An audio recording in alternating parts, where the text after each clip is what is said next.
नागपूर शासकीय वसतिगृह प्रवेशावरून वादाची शक्यता आहे, कारण उपवर्गीकरण लागू केल्याचा संघटनांचा आरोप आहे।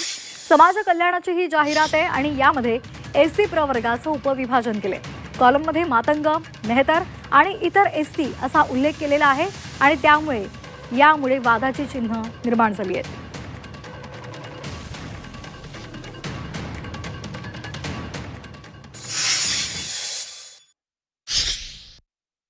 हे सर्व भारतीय जनता पक्षाचाच काळात हा जातीयवाद आणि धर्मवाद आणि या माध्यमातून समाजातली फाळणी, समाजाचे तुकडे, त्यानंतर राज्याचे आणि देशाचे तुकडे, हे भारतीय जनता पक्षाचा अंतिम ध्येय।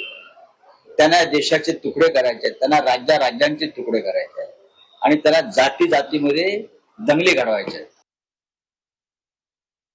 महाराष्ट्रामध्ये उपवर्गीकरण, अनुसूचित जातीच्या उपवर्गीकरणाच्या बाबतीमध्ये प्रत्येक जिल्ह्यामध्ये प्रचंड ताणतणावाची परिस्थिती निर्माण झाली असताना अशा पद्धतीचा जी मला वाटते नागपूर विभागानं जी जाहिरात काढली आहे ही जाहिरातच मुळी आक्षेपार्ह आहे आणि अशा पद्धतीची जाहिरात तरी शासनानं ती रद्द केली पाहिजे।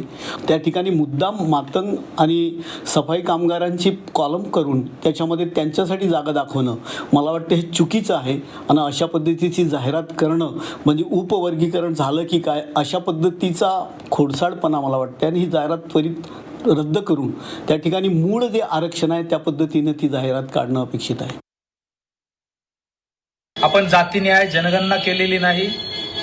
न्यायमूर्ती बदर समितीच्या अहवालानुसार जे काय अंतर्गत वर्गीकरणानुसार जे काय राखीव जागा ठेवायच्यात त्याचे निकष आपल्याला माहिती नाहीत। ते न करता सरकार जर अशा पद्धतीने करत असेल तर हे मनुस्मृतीच्या नियमानुसार करतायत की काय अशी आता आम्हाला शंका यायला लागली, कारण हे संविधानाच्या विरोधात आहे।